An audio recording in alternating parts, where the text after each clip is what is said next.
ポッシブル可能性の会の太田です。前回家族葬の聖火祭壇の解説をナレーションでやったんですけども、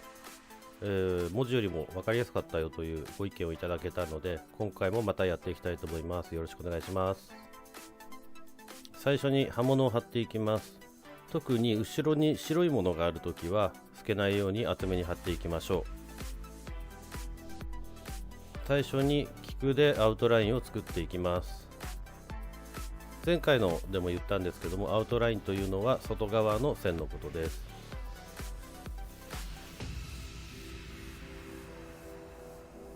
今回は対称のデザインなので、高さをしっかり測って逆側も刺していきましょう。アウトラインを刺していくときに気をつけたいのが、菊の面を揃えるというところです。菊によって茎が曲がっていたり、頭の部分が傾いていたりなどするので、まっすぐ刺したからといって上を向くわけではありません。これが菊を刺すときに気をつけたいポイントになります。ある程度刺したら必ず下がってみて、歪んでるラインがないか微調整をしていきましょう。この微調整をするという作業が結構大事な作業になってきます。菊で2列目を入れていきます。1列目の菊と菊の間にしっかり収まるように面を揃えて刺していきましょ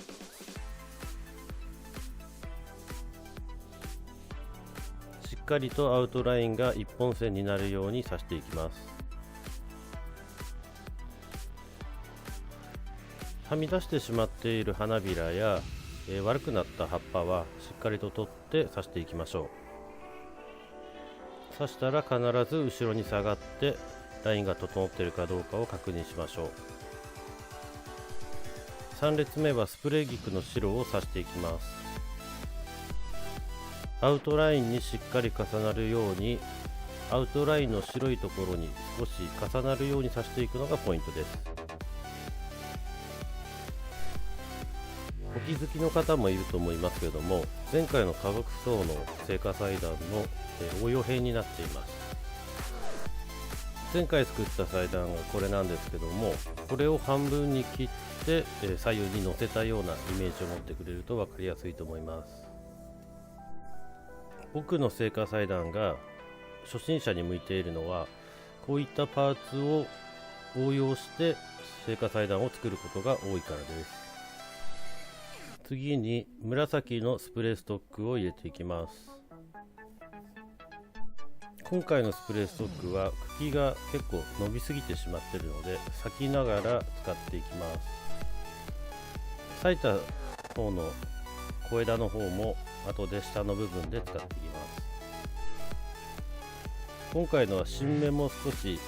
伸びてしまって緑の部分が多いので、先っちょの方の新芽の部分も緑の部分も少しカットしながら刺していってます。スプレー菊の白を混ぜながら刺していきます。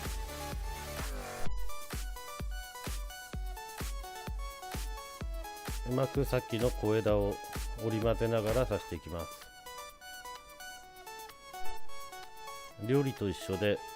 素材を使い切ることがとても大事なことです。次にスターチスを入れていきます。スターチスは小さな隙間を埋めるのにとても便利な花です。スプレー菊とスプレーストックを刺した後にできた小さな隙間に入れていくととても綺麗に見えます。花も人間と一緒で適材適所があるので、花の形状を考えながら適した場所に使ってあげると良いでしょう。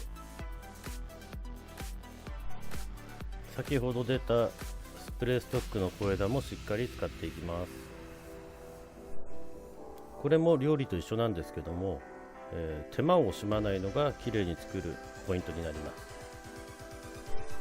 僕の聖火祭壇は応用が効くよとさっき言ったんですけども、少し作品を紹介したいと思います。こういったパターンもあるんですけども、これも同じくアウトラインを引いて中を色花で埋めるというパターンの応用になっています。最近の作り手の中には小さい裁断を刺したことあるけど大きい裁断を刺したことないという人も結構多いと思いますけども、こういったことを頭に入れておくと大きい裁断が入った時に参考にできると思います。大きい裁断を刺す時に大事なのが一つ一つのパーツの精度なんですけども、精度を高めるにはどれだけそのパーツを反復して作ったかということが大事になってくると思います。そういったことを意識しながら、毎日の業務をこなしていると、大きい裁断が入った時にも慌てないで作れると思います。右側も丁寧に刺していきます。僕が全国であちこちでいろんな作り手と会ってきて感じることは、上手な人はまず花を見てしっかりときれいに加工してから刺している人が多いです。上手になるには手間を惜しまないということが大事な条件になってくると思います。僕がなぜ、製菓裁断の講習会をやっているかというと、僕が製菓裁断を教えてもらったことがあまりないからです。やっぱり教えてもらった方が早く成長できるし、綺麗なものが作れるようになると思うので、少しでもみんなの参考になればと思い、製菓裁断の講習をやっています。写真の下の部分も入れていきます。スプレーストックを刺していきます。ここで気をつけたいのが、写真モニターですね。モニターの下の部分がしっかりと隠れるように刺していきます。ピンクのスプレー菊を入れていきます。このデザインのポイントなんですけども、左右の上の部分のパーツよりも下の方が紫が濃くなるように作っています。下段の菊のラインに入りたいと思います。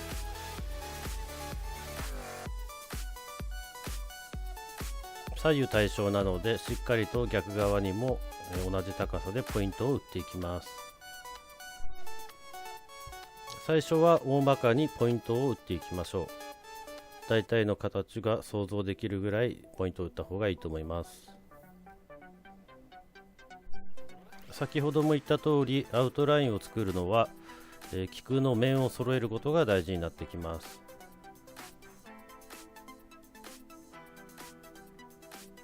菊の面がしっかり思ったところに入るように角度をつけながら刺すのがポイントです。左右対称なので逆側も同じように刺していきます。左右対称を作るときに大事なのが、こまめに後ろに下がってラインが左右ともに整っているかどうかを確認することが大事です。左右の山を真ん中につなげる時のポイントなんですけども、真ん中で合わせることを意識しすぎると V の字になりがちです。少し真ん中よりも外側で山を終わらせるようなイメージで、しっかりとここの部分の滑らかさを意識して作りましょう。ラインをつなげたら必ず下がってみて手直ししながらラインを整えていきます。1回で綺麗な線を引くことはなかなか難しいので、必ず下がってみて微調整を繰り返しましょう。必ず下がってみてお客様の目線からどう映ってるかを確認することが大事です。菊の終わりの部分を作っていきます。このデザインの大事な滑らかな曲線をできているかを確認しながら刺していきます。2列目も大輪の菊を使って刺していきます。1列目の菊と菊の間にしっかり入るように刺していきます。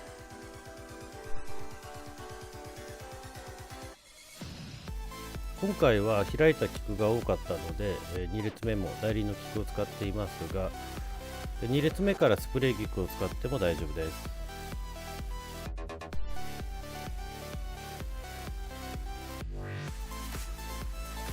その時ある課題をうまく有効活用してください。僕の聖火祭壇が初心者向きだということの理由に一つあるのが、アウトラインで聖火祭壇を作っているというところです。聖火祭壇の菊のラインにはインラインというものもあるんですけども、インラインというのは写真の通り内側の線のことを言います。インラインはアウトラインよりも何倍も難しいので、初心者の方はアウトラインをきれいに作ることから覚えた方がいいと思います。聖火祭壇は作れるようになってくるととても楽しい業務なんですけども、作れないうちは、結構しんどい仕事だと思います。少しでも早く会社の戦力になれるように、アウトラインをきれいに引くことから勉強していった方が会社の戦力にもなれるのでいいと思います。聖火祭壇を刺し始めてもう3年ぐらいは毎日刺せば刺すだけ上手になると思います。なので刺せる機会を増やすことが上手になるポイントになってくると思います。3列目はスプレー菊の白を入れていきます。この聖火祭壇の特徴なんですけども、大輪の菊とスプレー菊を結構な量使ってるんですけども、それでも和風に見えないというところです。最近は洋風の祭壇も需要が増えてきていると思うんですけども、菊を消費しながら洋風に見せることができるのがこの祭壇のポイントです。今までの聖火祭壇の鉄板だった、グラジオラスやユリなど開花調整が難しい花材も一切使っていないのもこの祭壇の特徴です。開いてないグラジオラスやユリを使うと、葬儀の担当者からも結構嫌がられたりもするので、しっかりと咲いた花を使えるのがこの祭壇のいいところだと思います。たくさんの葬儀の担当者の方とお仕事させていただいて教えてもらったのが、聖火祭壇はお客様が会場に入ったその瞬間で決まると言われています。しっかり離れてみて、お客様が会場に入った時にどう映っているかを確認しながら作るのがポイントです。僕は初めて行く会場などはお客様がどこから入ってくるかも確認しながら祭壇を刺しています。下がってみて、スプレー菊の白の厚さが左右ともにバランスが取れているかを確認しながら刺しましょう。スプレー菊は、それぞれ花のつき方が違うので、1本刺したからといって同じように見えるとは限りません。必ず下がってみて、どう映っているかを確認しながら刺しましょう。次に白のアルストロメリアを刺していきます。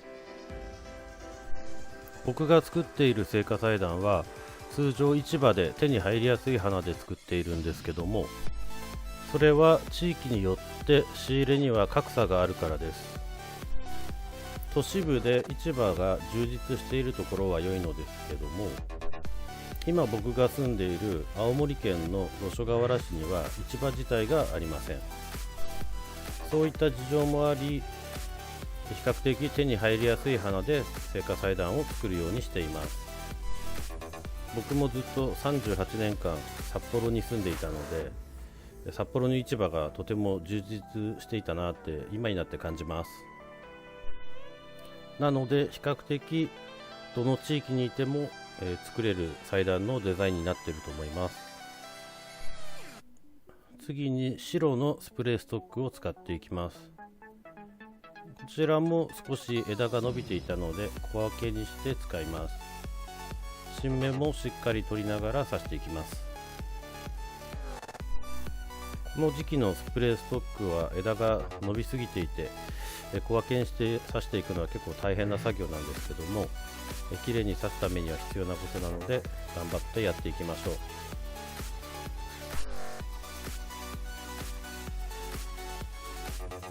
次にピンクのスプレーストックを使っていきます。ここの部分のポイントなんですけども、ピンクの色の花を入れるときに限りなく白に近いピンクを最初に入れていくことがポイントです。その方が白のスプレー菊に溶け込んでいくように見えるので自然に見えます。上から下に向かってピンクがだんだん濃くなっていくというのを表現するのが大事です。次にピンクのスプレー菊を入れていきます。次にピンクのアルストロメリアを入れていきます。この時に大事なのが、同じ花でラインを作ってしまうのではなく、少しトーンの違う色を混ぜながら作っていくのがポイントです。自然に下に向かってピンクが濃くなっていくのが大事です。反対側も同じように刺していきます。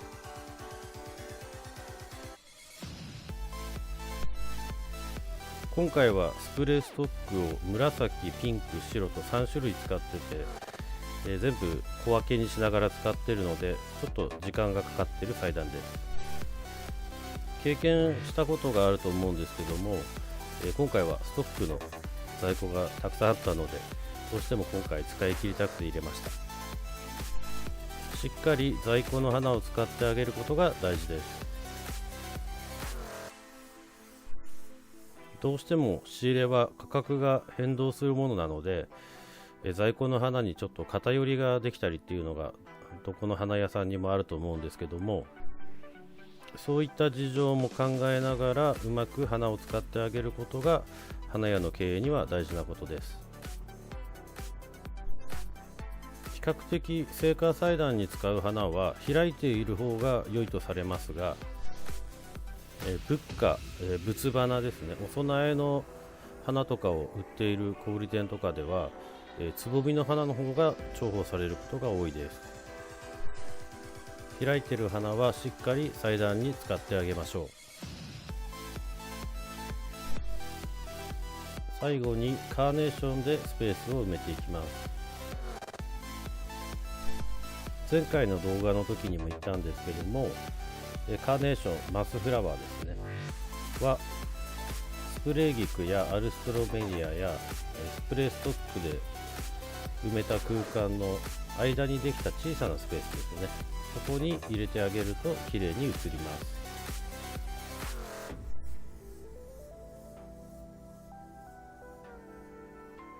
最後にスターチスで小さなスペースを埋めていきます。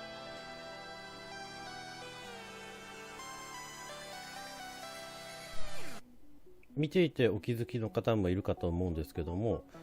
僕は花を刺したら一歩後ろに下がるようにしています。近くで刺していると全体のバランスが見えづらいこともあるので、一歩でも下がって少しでも遠くから見るように心がけています。ご質問やご意見のある方はコメント欄にお気軽に入れてください。また僕と一緒に YouTube をやってみたいだとか、生花祭壇の講習会をやってみたいなど、そういった人もいれば気軽にコメント欄に入れてください。最後までご視聴ありがとうございました。